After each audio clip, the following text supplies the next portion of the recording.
All right, so picture this. Inferno Night, right? Right. But like in the middle of ancient Egypt, Right. going toe-to-toe with, I don't know, an Assassin's Creed character, I like it. right?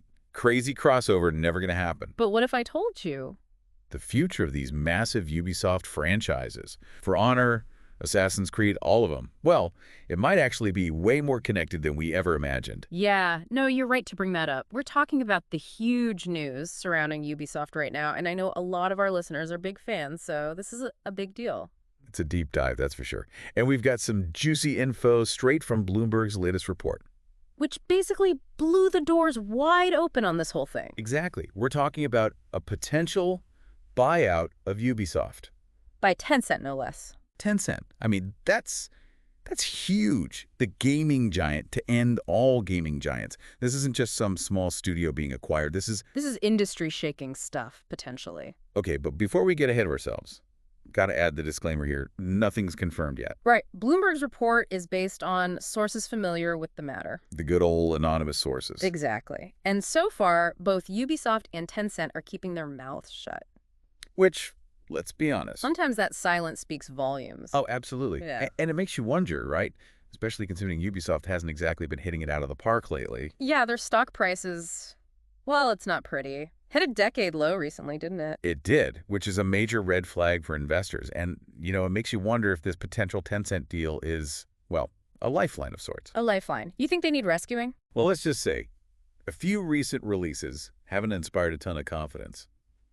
Remember Star Wars Outlaws? All the hype, the marketing bliss? It was supposed to be their big comeback story, right? Capitalizing on that huge Star Wars fan base. Exactly. But it kind of flopped, didn't it? I mean, it wasn't a complete disaster, but...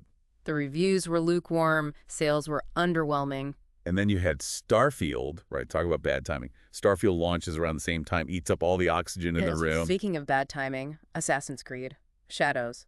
Delayed again, right? Yeah. And those delays, apparently it's more than just polishing up a few things. Rumor has it developers were pushing for a delay months ago. Really? Why? Concerns about the game's direction, from what I've heard. Maybe a clash of visions, internal pressures, who knows? But it's not a good look, is it? Not at all. Delays happen, sure, but when it's coupled with everything else, it paints a picture, doesn't it? It does. A company, maybe, not at the top of its game. Which brings us back to Tencent. The white knight in shining armor. Well, more like a titan with deep pockets and a taste for gaming dominance, right? I mean, they're everywhere. League of Legends, Fortnite, Call of Duty. They're like the Disney of video games at this point. Exactly. So them sniffing around Ubisoft, a company with a back catalog of iconic franchises and studios full of talent, it makes a certain kind of sense. But what does it mean for gamers? That's the million-dollar question, right? Right. Will we see Assassin's Creed characters running around in League of Legends? Will future Ubisoft games be exclusive to Tencent platforms? And what about this whole trend of live service games? Could Tencent push Ubisoft further down that path? More microtransactions, more battle passes, less of those story-driven single-player experiences? It's all a guessing game at this point, really. Yeah. Will this buyout be the shot in the arm Ubisoft seems to need, or will it change the very soul of their games? It's a lot to think about. We've got the news, we've got the potential players, we've got a whole lot of questions. But here's what I want to know. What about you, our listeners? Mm-hmm. What kind of future do you see for Ubisoft? Hit us up on social media. Let us know your thoughts, because this is a story that's just getting started.